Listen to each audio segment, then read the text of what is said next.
WFNY BrownsCast. Going over another Browns loss that was very Brownsy of them. 23 Another 20. even week disappointment. Right. Yeah, true, right. It was 23-20 to the Atlanta Falcons. This is once again a Evergreen part of the Evergreen Podcast Network, and we are once again sponsored by BetterHelp. BetterHelp, it can be tough to train your brain to stay in your problem-solving mode when faced with a challenge in life, but when you learn how to find your solutions, there's no better feeling. A therapist can help you become a better problem solver, making it easier to accomplish your goals, no matter how big or small. If you're thinking of giving therapy a try, BetterHelp is a great option. It's convenient, accessible, affordable, and entirely online. When you want to be a better problem solver, therapy can get you there. Visit betterhelp.com/WFNY today to get 10% off your first month. That's BetterHelp, HELP.com/WFNY. And yeah, so Who needs better help? Not the service, just more help. The Browns' rush defense.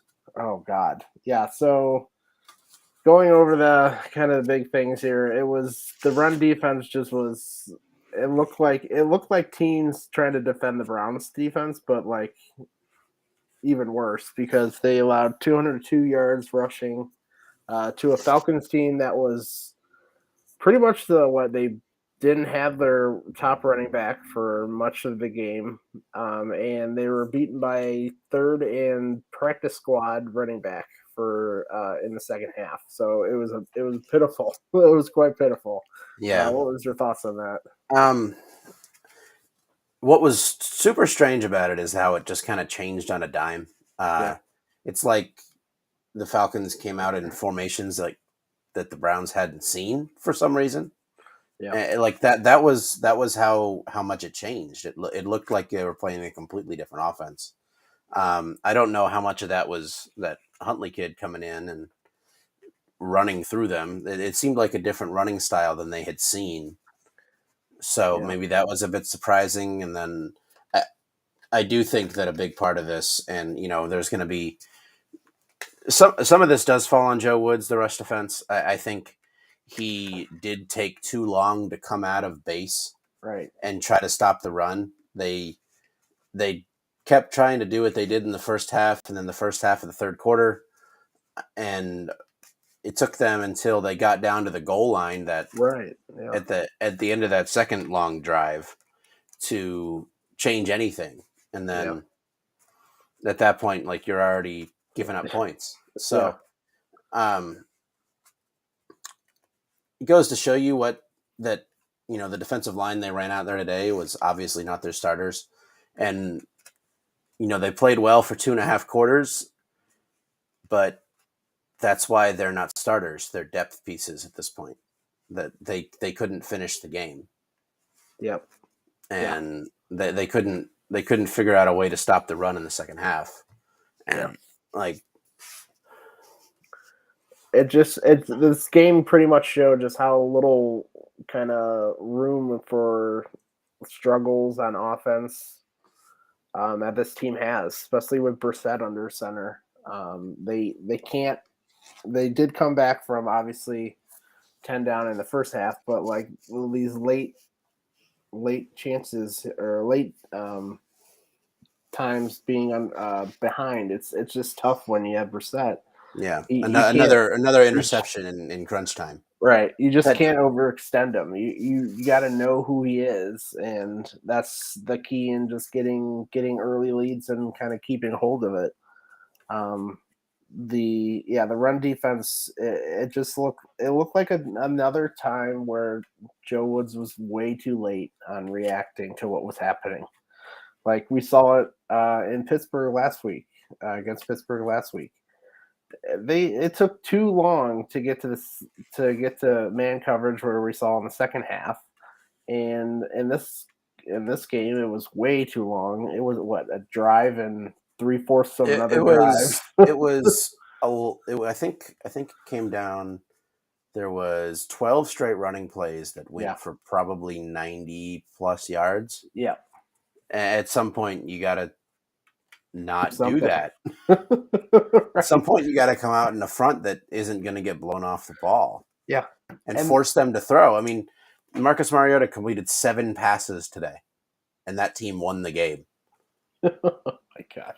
Yeah, and they weren't even like close to making a pass on it. Like it was clear as day. Hey, we're just gonna run this down their throat and see if you can stop us. And Browns defense could not until they got on the final, the second drive of that one where they it was actually they didn't really stop the run. They Stopped the Falcons. They prevented them from getting in the end zone. Right. But thanks to the Falcons, pretty much, because I think that sure looked like a pass play on that bad snap, Yeah. and then obviously the third down play was a pass. So thanks to the Falcons, they kind of slowed it down. But yeah, it was another pitiful performance by the defense. Another just we talked about it how before the game the offense has to win this game for them, and they just didn't do it. They just didn't do enough to get that W. Yeah. I mean, I would struggle to say that it was a pitiful performance from the defense for the entire game. They had 2 bad like before that they had forced 3 straight 3 and outs and a pick. Like I can't put this last quarter out of my head. That was pitiful. Yeah, it was I mean what was I just like I keep coming back to like how it felt for so long in that game, and then it just went away in the matter of like a few plays. Yeah. Like the defense realized that, oh crap, we're playing a whole bunch of backups right now. let's give up. the fact that the Falcons took 2.5 quarters to realize they were playing in basically a backup front 7. Yeah. Right. Is not like a great coaching merit. Yes, you eventually found it, but like where was that in the first half? That's very true. Because they wanted Mariota to do way too much in that first half. Yeah. Yeah. But if you're seeing on the bottom, like just these like the stats, just how much they control the game, the Browns they had 70 more total yards rushing or total yards gained overall. They controlled the game for 11 more minutes, I believe it was, and they just didn't get the W. It was another Browns game where they played the best for 3 quarters or so, and just couldn't get the W to finish it off. Yeah, it was frustrating. I think there's a lot of this that people are going to blame the defense. And yes, there was some glaring mistakes. There was another coverage bust, but like I was saying just before the pod, at least this coverage bust didn't go for a touchdown. It only went for 30-something yards. Progress. Yeah. I mean, take progress for what you will. Not great, but hey, if they don't get the face mask on that, the Falcons aren't even in field goal range. Right. They didn't pick up another first down on that drive. Yep.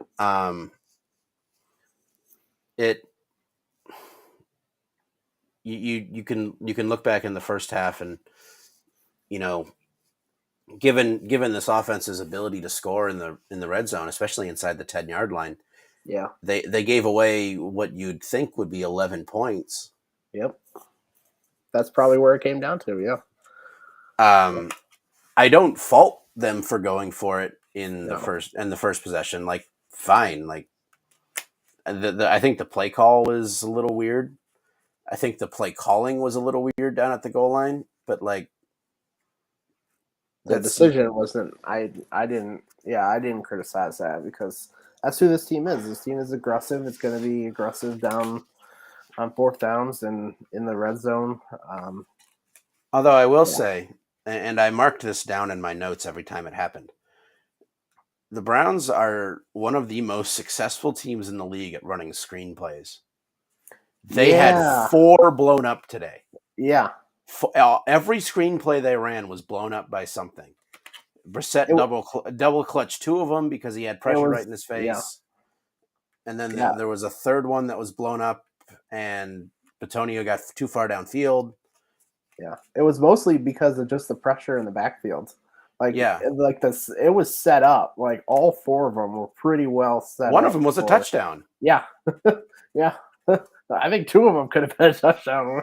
Like, There was so much space, and it just seemed like Brissett was.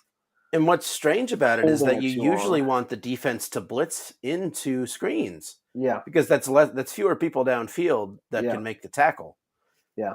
They blitzed into screens twice, and both of them Yeah. were thrown at the feet of the guy that the screen was for. Yeah.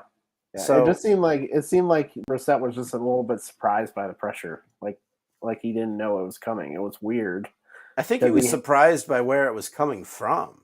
yeah, and I think he one of held them on. came from a DB. Another one came from a linebacker. Yeah. Like those are more athletic guys that are harder to throw around than a defensive tackle. So maybe he was a bit shocked about that, but still, this is a team that's really good at getting screenplays off, especially at the right time. And they called it at the right time 4 times today. Yeah, and none of them worked. None of them. Like that's what. And that's the difference in the game because the one to Kareem Hunt goes for a touchdown. Yeah. There was no one there. No. So that was in the red zone, right? I believe. Yeah, it was at like the 10-yard line. Yeah. It was a really well called screenplay because the Falcons defense was aggressive all day, and but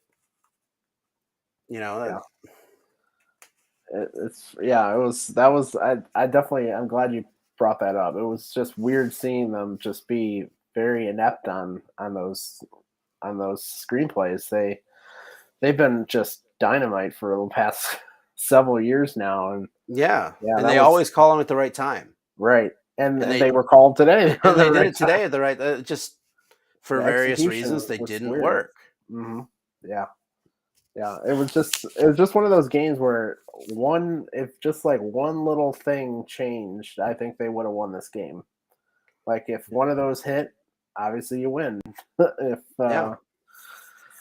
it's just one of those things where the offense was. It was good. It was like solid offense. It just was a tick off and some really. They were inconsistent coming out of halftime. True. Yeah. They couldn't get there. Wasn't very good. In the first half, they had 245 yards of offense, and they came out in the third quarter and they couldn't figure it out. Like let's see, they have 3 and out. They had a false start on a punt. I think they had 3 and out, 2 or 3. Yeah, they had 2 3 and outs, and then the field goal drive where they had the screenplay. One of the screenplays ruined. Yeah. So what? They had 2. Just going based on they had 2 3 and outs in the whole game. And then after that field goal, there was 3 minutes and 6 seconds to go in the third. And that's when the Falcons decided, you know what? Run the ball. Run the ball. Let's put our backups in. It was a weird game. It was just a weird game. It felt like I never felt like this was the Browns were going to lose until the pick. Pretty much. Because honestly, Brissett, I think, might have panicked a bit. I don't think they needed to get that first down. No, you just needed to get. You just needed to get York in range. You just needed to get York in range and kick a field goal, right? And then hope for better luck in overtime. But right, yeah, it's just one of those weird games that. Yeah, you thought you had it, and in the end, they come out with a loss. It's frustrating. The offense was solid, but they just were a tick off, as we were saying, and they couldn't finish in the red zone. And the defense was solid for most of the game. Yeah. It was 3 possessions. 3 possessions, they were bad. I'm not going to fault them for the touchdown after the fumble. Okay, true. Good. Yeah. But, once the Falcons got off their initial game script in the first quarter, their offense was like completely anemic until they decided that we're just going to run this game. We're going to run the ball and see what happens. Yeah. Yeah, it was because I think they really got too excited. It seemed like when Mariota came out really hot in the first drive, they kind of like, Yeah, oh, maybe they could do this the whole game. I think that was the script more yeah, than actually Mariota. yeah. If Denzel Ward doesn't pick that off, I wonder if they Yeah. stick with what they were doing. You never know. But yeah, another thing I kind of wanted to point out was what's your thoughts on? It was late in the fourth quarter. Um, the Browns decided to punt on the what was it? It was on the 30 44-yard line. It was 4th and 6. Do you like that? Do you agree with that decision? I think I was fine with it. Yeah, it was right in the middle of like go or punt. Yeah, I mean, if you're staring at 4th and 4, maybe, but like your defense hadn't, you don't want to give the Falcons, who are only running the ball really well at that point, a short field to kick a Mhm. field goal. Right. I mean, they downed it at the 9. Yeah. Well, should have been the what? 4.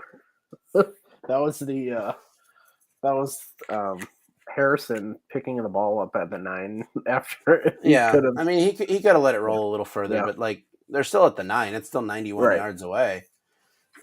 And they first play was a no gain, and then they had the 42-yard pass play with Yeah. 15 yards added on at the end, so 57 yards. Yeah. It just seemed like I thought it was really close to kind of where Stefanski would be more aggressive. But I'm guessing he probably thought the same thing that you did. Let's pin them back. They got to run. The only way that they've been productive on offense for the Falcons has been Yeah, and running. it was getting a little late in the game to rely on the running game. Yeah, true. Yeah, I think there Because was. when they punted, there was 3:44 to go. Yeah, So true. Yeah. So, yeah, I thought that was an interesting point in the game. In terms of special teams, I thought obviously it was nice to see kind of a good game from Cade in the yeah, no zone. missed extra points, Yeah, field no, goals. yeah. I don't like having to watch the extra point again. I thought we were good for the kicker, but now we have to watch it every time. I thought the punt. I thought Bajork. What? How do you pronounce his name? Corey. Bajorquez. Yeah, Bajorquez. Yes. I thought he He was was good. good again. He was Yeah. good again. Mm-hmm. How about Ernest Johnson with that nice tackle on special Yeah, teams? that was cool. Yeah, Jairus was Um, good. Peoples Um, Jones was not adventurous. yeah, I thought he was good. He just did what we wanted him to do: catch the damn thing, and Yeah, he then caught the ball and made a couple guys miss a couple times. Like, yeah, I think we're fine with that on punts. yeah. And then Jerome Ford got hurt early on in the game, so we kind of pretty much saw what we were hoping for. Don't return anything on the kickoff returns.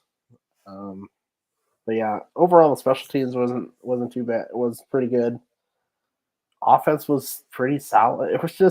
It's just a weird game. Like they didn't play terribly. Like for a long, like it was just at certain crucial parts they just kind of gave up huge plays or Yeah, there did was something times wrong. in the third quarter they could have put the game away. They could have Hmm. put the game out of reach. Yeah. Um, all they I had to, think not getting a touchdown off of that Ward interception was kind of a big game or a big time point of that yeah, game yeah. because I think they were at the 40-yard line or something like I that, think they and started at the plus 46 or something. yeah, I can and figure that out. Hold they on. they barely got any. They started at They, the plus 43. yeah, and they got one They went first to down. they gained to the 27, so they gained 16 yards. Yeah, yeah. You would have liked to seen them get 7 there, kind of. That may have changed the game in terms of Falcons running down our throats too. Like Yeah, if they're down maybe 7 at that point, maybe they change they what they're feel doing. more But feel more threatened to have to kind of pass it and get down the field faster. But Yeah, what could have happened? a lot of that today. yeah, like What could have happened? all this team has to do is survive and not get in its own way. Today, I think they survived, but they got in their own way. Like, yeah. There's on both sides. Like it just one thing was off, and like the things that you thought would victimize the Browns today didn't end up mattering. Like Kyle Pitts, 1 reception. Yeah, it was the first drive. Drake London, 2 reception. Like the guys that you thought would completely feast on the Browns. Yeah, didn't do anything. Yeah, Tyler Allgeier had 84 yards rushing on 10 carries. Yeah. Is his name Caleb? Yeah, Caleb Huntley, 10 carries for 56 yards. I think he's a MAC player, a MAC football player. So, yeah, it was just a weird. My overall thinking of this it's just a weird game that somehow the Browns lost. And and I feel like we're gonna have a more consistent offense when we have a quarterback that's,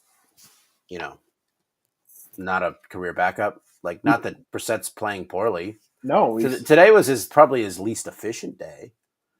Yeah, 21 of 35, but he's still 3 for 234. And that dime to Peoples-Jones, like he really had a solid game. Like it was just the fact that they didn't get a touchdown on that possession is. I know. Painful. They showed that highlight at halftime, and they're like, yeah, they somehow did not end up with a touchdown here.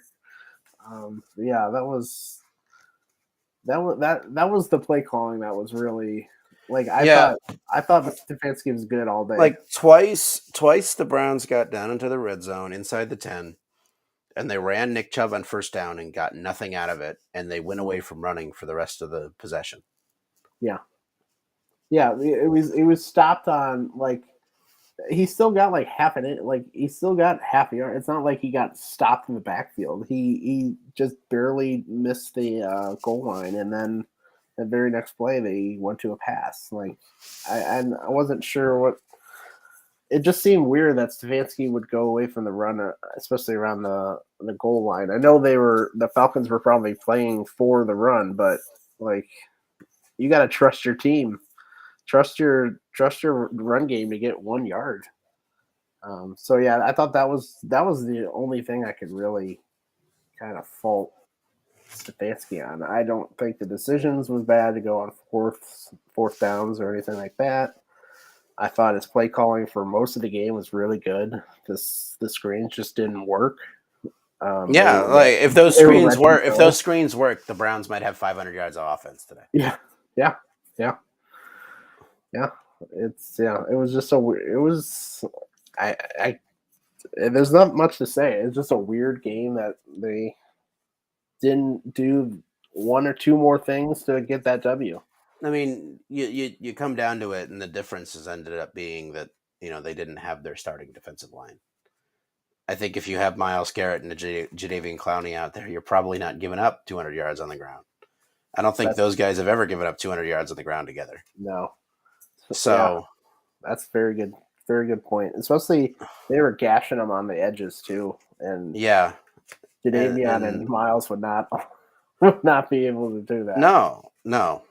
You're against the Browns with Jadeveon Clowney and Myles Garrett on the field.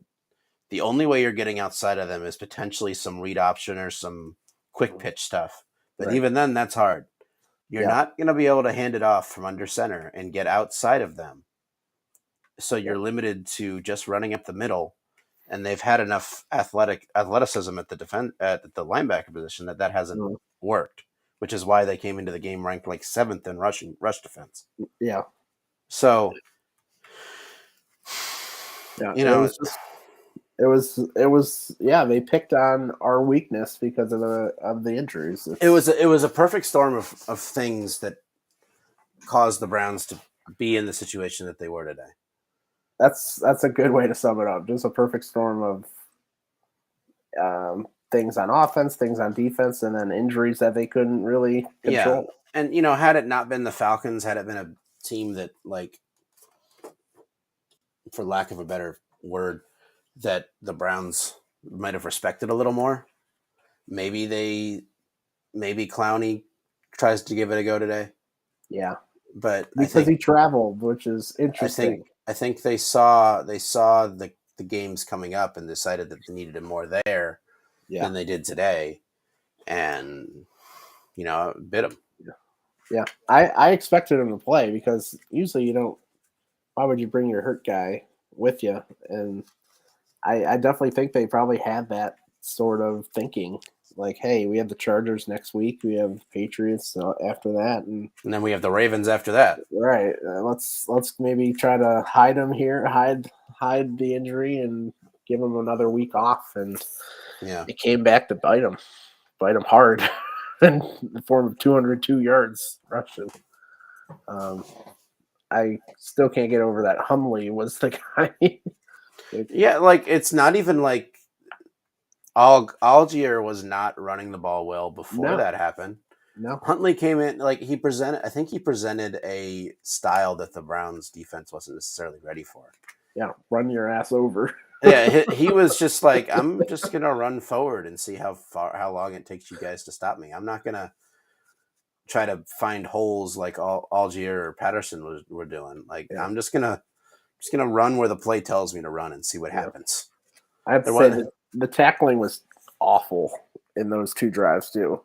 Yeah, which also, like, if you put that in a vacuum, that doesn't make sense either, because it's not like they had been out there all that much. No.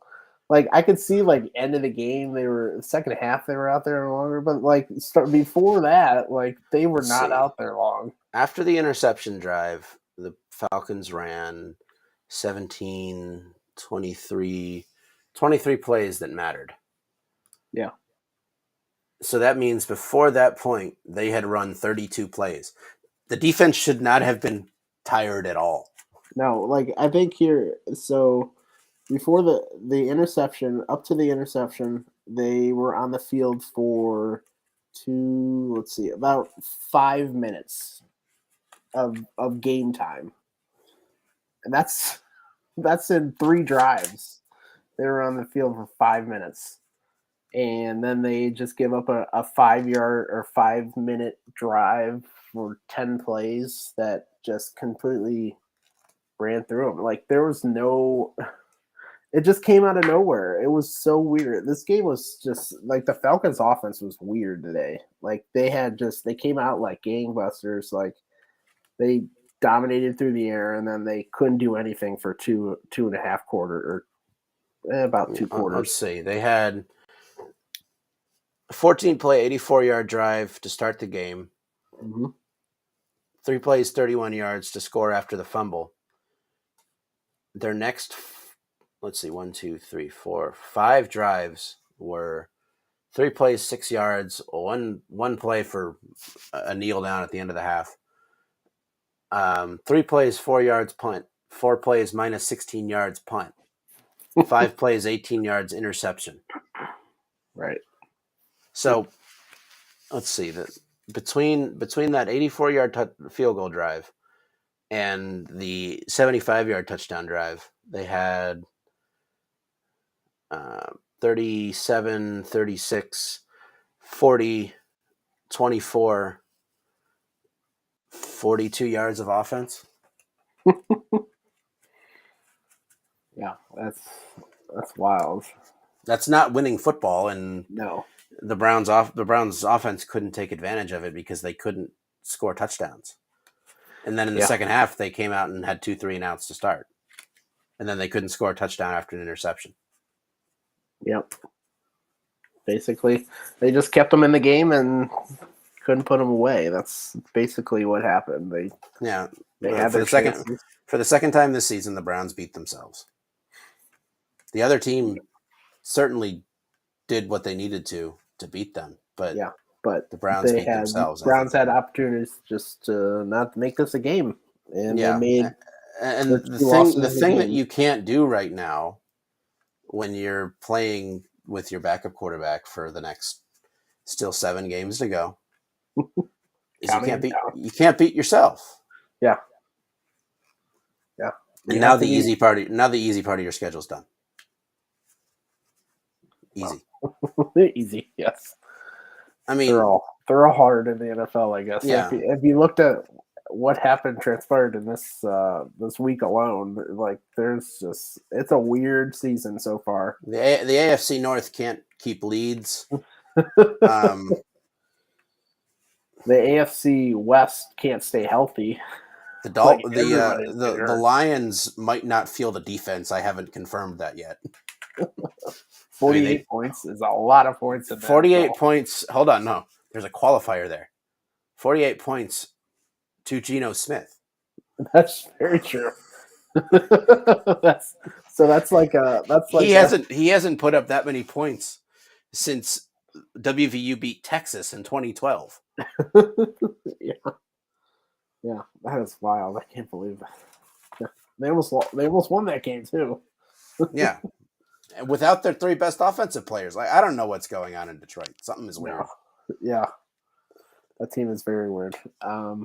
Yeah, it's just luckily the AFC North lost except for the Bengals on Thursday night, who were already a game behind. So yeah, everyone's 2-2 except for the Steelers. And the Steelers are definitely the worst team in the division. So we have that going for us. Yeah, but yeah, it was just it was just like week 2 where it was just a lost opportunity. They could be up two games right now in the AFC North if they could just do the stuff to get these games finished. But here we are. Now you're entering a challenging part of the schedule. Yeah. Now you're playing yes, the Chargers are coming to a 1:00 kick on the East Coast, and they're beat up, and they're beat to hell. But it's not like their offense didn't work today, like it hadn't been in the last few weeks. So, yeah. So we've gotten lucky. This defense has gotten lucky not facing top tier offenses. Well, next week starts to change that. We're facing Justin Herbert and Austin Eckler and Mike Williams. So it's gonna be a challenge. They're gonna need. Hopefully Miles will get back. Hopefully Jadeveon. They're gonna need them, and they're gonna have to play better. this is not gonna be. Yeah, they can't play at the same level they're playing right now. They got to take a step up. Yep.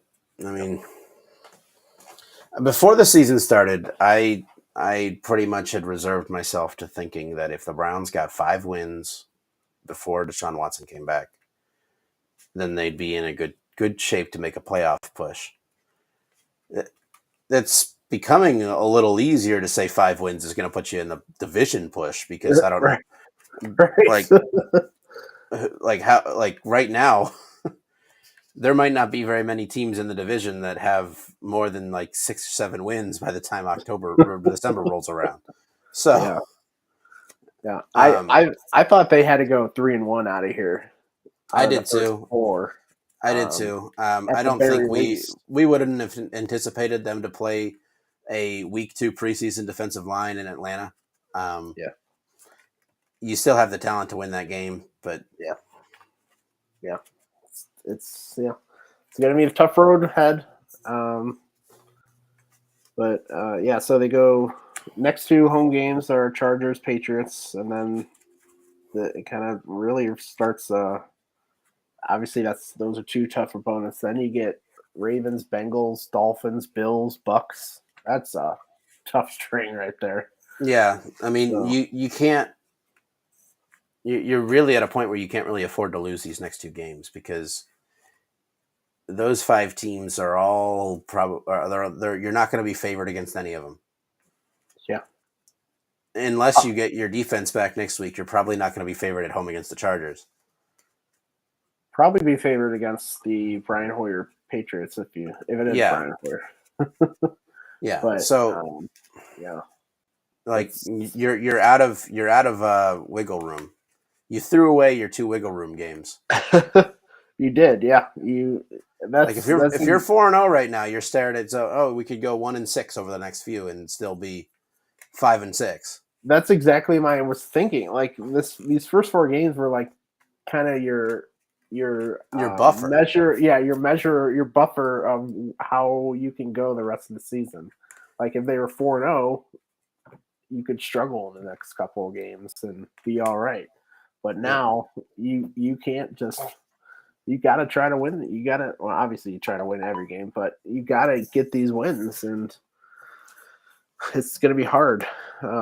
Luckily, definitely coming a West Coast team coming to a 1:00 game on the East Coast is definitely a good advantage for the team, and obviously their the injuries. Chargers are historically not very good in those situations. Yeah, and the injuries are definitely mounting for them, but as you can see, injuries are mounting for the Browns too. Right, and but sadly, like you can't take that for granted because they've had 2 games where they just let things go and didn't do enough to get the W. So yeah, it's gonna be interesting to watch in the next couple games. Any other final thoughts you got for this game? It's kind of frustrating, but yeah, no, I don't really have any final thoughts. Still in first. Yeah, woo. Yeah, so I don't know. I gotta go watch the Panthers do whatever they're calling football today. Can't wait for the headlines to come out this week to see what they say about Baker. But yeah, I mean, I guess the final thought is, if this week isn't the final straw for some changes on the defensive coaching staff, what is? Yeah, like I don't know what else you can do.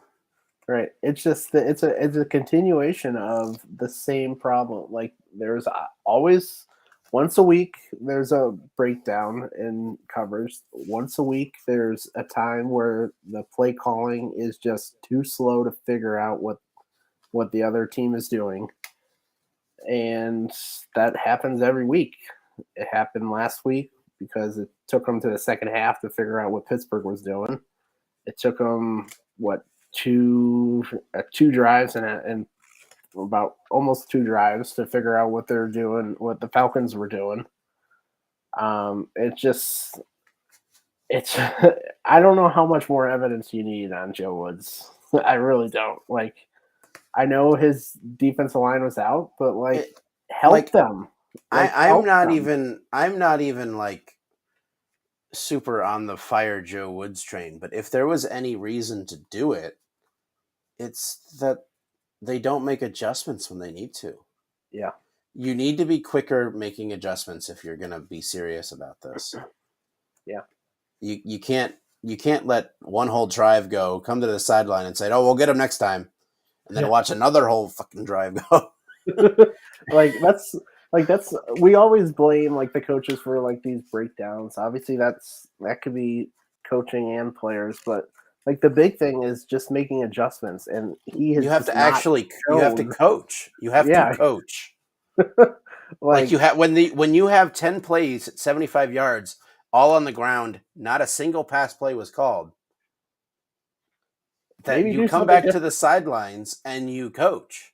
Yeah. And that's what happened. I think he's in the booth, right? So no, he's not. He's on the field. Is he? I thought he was in the booth today. I'm pretty sure he's on the field. Okay, but I don't know. They need to do something. If he's in the booth, he needs to come down. If he's not, like a couple weeks ago, I could have seen them firing the passing game coordinator. I don't know exactly what that would have done, but today, the pass defense was fine. Yeah. Aside from one play, they that was 42 yards. Prior to that play, they hadn't given up 100 yards yet in the game. So right. It's just one thing. That's what it kind of shows with Joe. It's one thing after another. It's one different thing. That means your whole kind of defense is a mess, and that starts with you. I don't know. Obviously, firing a guy after 4 games, I don't know. That barely happens in the NFL. But what's the answer to get lit up by the Chargers next week? Is that going to be enough? I don't know. At some point, something has to change, and whether that's not Joe Woods has had enough time to prove that his philosophy isn't going to change when it comes to making adjustments. Yep. So I don't know what the answer is. Like, I don't want to be calling for heads, but like at some point, we like something has. at some point, you are who you are. Yeah. You are who we thought you were. And this has been 3 years now. Yeah, like at some point you have to be able to make adjustments on the fly if a team's going to come out and do something that you haven't seen. And the Falcons did that today, and Joe Woods pooped himself. I basically think of like Joe Woods is just like when these runs are playing, he's like flipping through the pages trying to figure out what is this? What is this? What is the flow chart tell me to do? Base 4-3 again. Yeah, no, it's like when you're on Madden, you just press the same button, like just run the same play. Like it's just so frustrating to watch them, and it just seems like it's like Stefanski kind of just says, "Hey, we're gonna go back and make work on it," and like, but nothing happens. Like it's the same problems every week: a coverage bus, and way too slow to make changes on what the offense is doing. Something needs to happen, and I have a bad feeling that I don't think it's going to happen for quite a while. I don't know. After seeing these first 4 games, I don't know what else needs to be seen. But who knows? Yeah. So yeah, we're done. We reached our F-bomb quota for the day. Right. Oh man, it's another Brownsy kind of loss, and after losses we get one. Yeah. So next week we might win because it's let's win one and lose one. And then hopefully they don't lose to the Patriots. My God. Yeah, God. Brian Hoyer, especially if Brian Hoyer is the quarterback. I wonder how he's doing today against the Packers. Watch him already have 200 yards passing. No, he's got 3 points in about a quarter. So he's still Brian Hoyer, an old Brian Hoyer. I can't believe he's still in the league. But no. Baker is currently 7 of 11 for 48 yards. It's almost halftime. The Panthers are leading 7-3, but that was off a pick 6. So, at least we're better than Carolina. But yeah, this is where we stand, 2-2, heading into a very tough week. Playing the LA Chargers. That's not an easy matchup. Did they finish off the win today? Yeah, they did. Yeah, they did. But they almost kind of fumbled their way with the Texans. ESPN's Football Power Index has the Browns as a 51% chance of winning the game. Ah, there you go. We'll see what the spread is later tonight. We'll see what the spread goes to.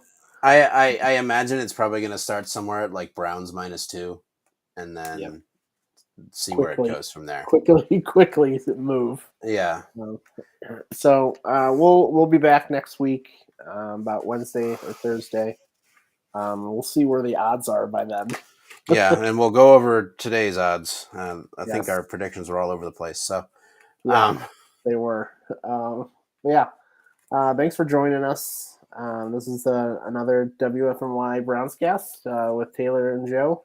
I don't think I said our names today. So I'm Joe Gilbert, and this is Taylor Jedrzejek. Thanks for joining us and listening to another broadcast on the Evergreen Podcast Network. We'll see you next week. Go Browns.